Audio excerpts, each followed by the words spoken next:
कहानी शुरू होती है एक ट्राइब यानी कबीले को दिखाते हुए। ये लोग स्नो माउंटेन्स पर रहते थे और जंगली हाथियों का शिकार किया करते थे। वो जंगली हाथी पहाड़ों पर काफी कम आया करते थे और सम टाइम तो वो बिल्कुल भी नहीं आया करते थे, जिसकी वजह से इन कबीले वालों को भूखा मरना पड़ता था। और इस बात को लेकर सब कबीले वाले काफी अपसेट होते हैं। वहाँ पर एक सीनियर लेडी होती है और सब कबीले वाले उसे माँ कहते हैं। माँ के पास ये एबिलिटी थी कि वो सॉल से बातें किया करती थी। असल में उन्हें एक लड़की मिलती है। इस लड़की का नाम एवरेट होता है और कबीले का एक लड़का जिसका नाम डिले होता है। डिले एवरेट को काफी लाइक करने लग गया था। डिले के फादर के पास एक व्हाइट रॉड भी था, क्योंकि जब भी वो लोग शिकार पर जाया करते थे सबसे पहले वो ही शिकार किया करते थे। डिले के फादर डिसाइड करते हैं कि वो एक जर्नी पर जाएंगे। फिर एक रात वो अपने फ्रेंड को कहते हैं कि मुझे जाना पड़ेगा, लेकिन तुम मुझसे प्रॉमिस करो कि इस बारे में कोई भी बात तुम किसी को नहीं बताओगे और ना ही ये रीजन बताओगे कि मैं यहाँ से क्यों गया हूँ। वो अपना व्हाइट रॉड अपने फ्रेंड को देकर वहाँ से निकल जाते हैं। डिले के फादर के जाने के बाद सब लोग डिले को काफी परेशान करने लगे थे कि तुम्हारे फादर भाग गए हैं, क्योंकि सब समझ रहे थे कि उसके फादर डर कर भाग गए हैं, मगर रियलिटी कुछ और ही थी जो कोई भी नहीं जानता था सिवाय उनके फ्रेंड के। एवरेट और डिले दोनों खुद को काफी अकेला फील करते हैं और उन्हें किसी के सहारे की जरूरत होती है, तो उन दोनों की फ्रेंडशिप हो जाती है। टाइम गुजरने के साथ साथ वो एक दूसरे को पसंद करने लगे थे। काफी साल गुजर चुके थे। एवरेट और डिले भी अब बड़े हो चुके थे। एक बार फिर से वो जंगली हाथी इनके इलाके में आते हैं। ये फैसला किया जाता है कि जो सबसे पहले शिकार करेगा उसकी शादी एवलेट से करवा दी जाएगी और वो व्हाइट रॉड भी उसे मिल जाएगा और तो और उसे कबीले का लीडर बना दिया जाएगा। एवलेट डिले से कहती है कि चलते हैं हम यहाँ से, फिर हम शादी कर लेंगे। डिले कहता है कि नहीं, मैं नहीं भागूंगा जैसे मेरे फादर भाग गए, और देखना मैं ही जंगली हाथी का शिकार करूंगा और तुमसे ही शादी करूंगा। सब कबीले के लोग जंगली हाथियों का शिकार करने के लिए चले जाते हैं। एक काफी बड़े जंगली हाथी को वो एक जाल में फंसाने में कामयाब हो जाते हैं, लेकिन वो हाथी रस्सियों को तोड़कर भाग जाता है, लेकिन स्टील जाल उसकी बॉडी में फंसा हुआ था। सारे कबीले वाले उस जाल को पकड़ लेते हैं। हाथी तेजी से भाग रहा होता है और सबको जाल छोड़ना पड़ता है। सिर्फ डिले का हाथ ही अब तक जाल में अटका हुआ था। हाथी डिले को घसीटते हुए माउंटेन्स के टॉप पर ले आता है। वहाँ पर लाकर वो हाथी डिले पर अटैक कर देता है, लेकिन डिले उस हाथी को एक रॉड मारता है जिससे उसे कोई भी फर्क नहीं पड़ता और वो एक बार फिर से डिले पर अटैक कर देता है। फिर डिले एक और रॉड उस हाथी को मारता है और इस बार वो हाथी मर जाता है। इतनी ही देर में सारे कबीले वाले भी वहाँ पर पहुँच जाते हैं। वो देखते हैं कि डिले ने अकेले ही इतने बड़े हाथी को मार डाला है। ये देखकर सब लोग काफी खुश होते हैं। डिले को वो व्हाइट रॉड दे दिया जाता है और फैसले के अकॉर्डिंग एवलेट उसे सौंप दी जाती है और डिसाइड किया जाता है कि इन दोनों की शादी होगी। लेकिन डिले एक बात को सोचकर काफी वरिड होता है, क्योंकि सब सोच रहे थे कि डिले ने जाल को नहीं छोड़ा था, लेकिन रियलिटी तो ये थी कि उसने भी जाल छोड़ दिया था। वो तो उसका हाथ उसमें अटका रहा। इसी वजह से वो उस व्हाइट रॉड को रिटर्न कर देता है। वो एवलेट को कहता है कि मैंने उस हाथी को नहीं मारा है, बल्कि वो मेरे रॉड में अटक गया था और इसीलिए मैंने वो व्हाइट रॉड रिटर्न कर दिया है। उस व्हाइट रॉड को उसने छोड़ दिया, इट्स मीन कि उसने एवलेट को छोड़ दिया, क्योंकि एवलेट उसी को मिलती जिसने हाथी का शिकार किया। इस बात से एवलेट उससे नाराज हो जाती है और उन दोनों में सेपरेशन हो जाती है। नो डाउट वो दोनों एक दूसरे से बहुत प्यार करते थे, मगर वो ट्रेडिशन से कनेक्टेड थे। उसी रात कुछ घोड़े पर सवार लोग उनके कबीले पर अटैक कर देते हैं और कबीले के काफी मेल्स और फीमेल्स को प्रिजनर बनाकर अपने साथ ले जाते हैं और उन प्रिजनर्स में एवलेट भी शामिल थी। लेकिन डिले और उसके कुछ साथी बच जाते हैं। डिले कहता है कि मैं अपने कबीले के लोगों और एवलेट को बचाकर जरूर वापस ले आऊंगा। डिले का साथी बोलता है कि उन खतरनाक माउंटेन से कोई भी वापस नहीं आता। डिले कहता है कि जिन लोगों ने अटैक किया है वो भी तो वहीं से आए थे। वो डिसाइड करता है कि मैं उनका पीछा करूंगा। इसके बाद डिले उन लोगों और उनके घोड़ों के पैरों के निशानों को फॉलो करते हुए आगे बढ़ता है। डिले के साथ उसके कुछ साथी भी होते हैं, लेकिन जो उनकी जर्नी थी वो काफी टफ थी और तो और खुद को और उन लोगों की जान बचाकर वापस आना काफी डिफिकल्ट था। लेकिन डिले और उसके साथी किसी भी चैलेंज को एक्सेप्ट करने के लिए तैयार थे, क्योंकि उन्होंने अपने लोगों को सही सलामत वापस लेकर आना था। वो कॉन्टिन्यूसली दिन रात अपने सफर में ही गुजारते हैं।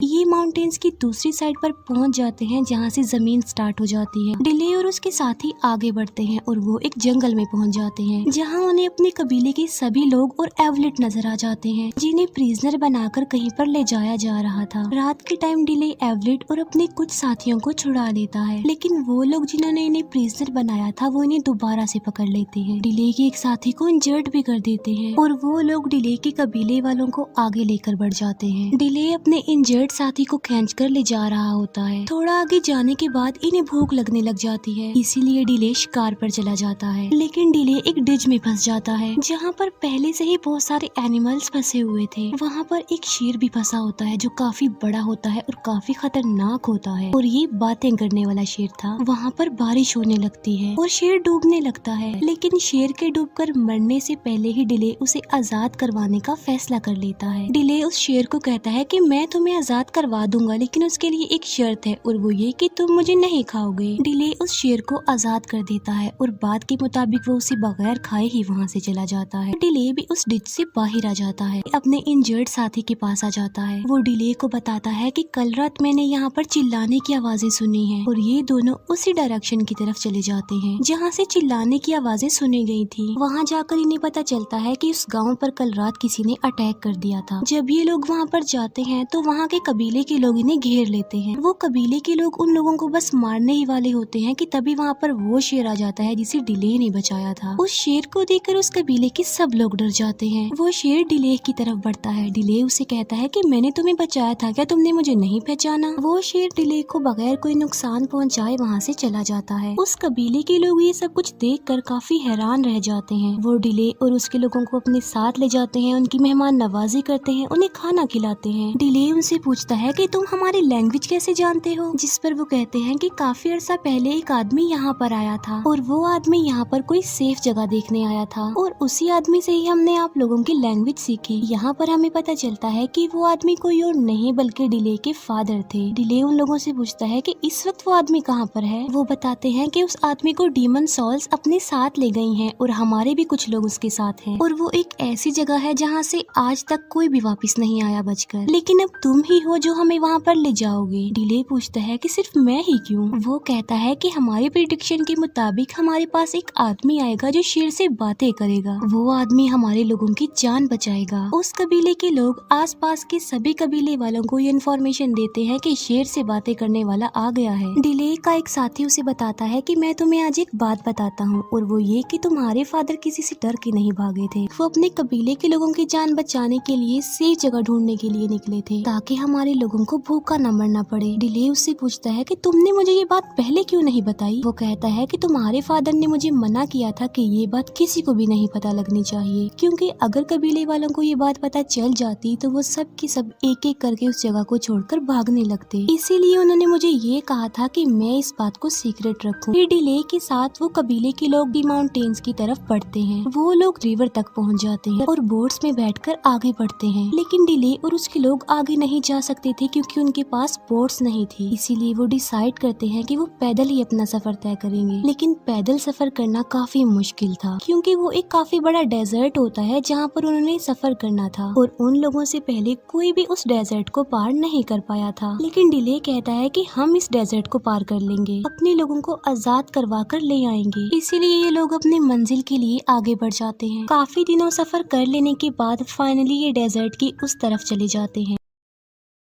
ये देखते हैं कि वहाँ पर काफी बड़े बड़े पिरामिड्स बनाए जा रहे हैं। लोगों को गुलाम बनाकर यहाँ लाने का मकसद ये है ताकि उनसे काम लिया जा सके पिरामिड्स बनाने में। वहाँ पर उन लोगों की तादाद भी बहुत ज्यादा होती है और उनके गुलामों की तादाद उनसे ज्यादा होती है। ये लोग अपने लीडर को गॉड कहते हैं। ये लोग अपने बारे में कहते हैं कि ये लोग आसमान से उड़कर आए हैं। उनका गॉड कभी भी उनके सामने अपना फेस रिवील नहीं करता, बल्कि वो हमेशा पर्दों में रहता है। इनका गॉड बस अपने लोगों को ऑर्डर्स देता है। उन ऑर्डर्स में एक ये भी कि इन गुलामों से जल्दी काम करवाओ। डिले और दूसरे कबीले का सरदार जो कि डिले का साथ देने के लिए यहाँ पर आया था, ये दोनों मिलकर गुलामों के टेंट में चले जाते हैं। इन लोगों के सामने एक आदमी को लाया जाता है जो कि ब्लाइंड था। वो आदमी डिले को बताता है कि 3 में से सिर्फ एक गॉड ही जिंदा रह गया है। डिले पूछता है कि उसे कैसे मारा जा सकता है। वो कहता है कि गॉड डरता है एक ऐसे इंसान से जिसकी बॉडी पर एक खास किस्म की निशानी होगी, और वो निशानी ऐसी है जैसे आसमान पर दिखने वाले विजिबल निशान होते हैं। प्रेडिक्शन के मुताबिक वो आदमी सब कबीले वालों को, सब गुलामों को बचाएगा। डिले से पूछा जाता है कि क्या तुम्हारी बॉडी पर ऐसा कोई निशान है? इस बात का डिले कोई आंसर नहीं करता। डिले को यहाँ पर ये भी पता चल जाता है कि उसके फादर की डेथ हो गई है और उन लोगों ने ही उन्हें मारा है जो उसके कबीले वालों को गुलाम बनाकर यहाँ पर लेकर आ गए हैं। इसके बाद डिले और उसका साथी अपने लोगों के पास आ जाते हैं, लेकिन वो कुछ लोगों की नजरों में आ चुके थे और उन लोगों के बीच में फाइट हो जाती होती है। इस फाइट में डिले का साथी मारा जाता है। मरने से पहले वो डिले के फादर का व्हाइट रॉड डिले को दे देता है और अब डिले सबका रेवेंज लेना चाहता है। वो सब लोगों की जान बचाना चाहता है, उन्हें आजाद करवाना चाहता है। कुछ लोग देखते हैं कि एवरेट के हाथ पर चोट के निशान हैं और ये निशान बिल्कुल वही आसमान पर दिखने वाले विजिबल निशानों की तरह थे, यानी प्रिडिक्शन के मुताबिक वो निशानी एवलेट में पाई गई। उन निशानों को देखकर सब लोग काफी डर जाते हैं। एवलेट को वो लोग अपने गॉड के पास लेकर जाते हैं, क्योंकि जिसके हाथ पर भी वो निशान होंगे वो लोगों को बचाएगा, उन्हें आजाद करवाएगा। वहाँ के लोग अपने गॉड को बताते हैं कि यहाँ पर एक शिकारी भी आ रहा है इसके पीछे। सुबह को डिले और उसके लोग अपने लोगों के पास जाने के लिए मजदूर बन जाते हैं। डिले के लोग जंग का ऐलान कर देते हैं। वहीं पर जंगली हाथी भी होते हैं जो इधर उधर भागने लगते हैं और वहाँ पर हलचल मच जाती है। गॉड बोलता है कि एवलेट को बाहर ले जाओ, अगर इसके बावजूद भी वो लेबर ना रुके तो बेशक एवलेट को मार डालना। ऐसा ही किया जाता है और एवलेट को बाहर ले जाया जाता है,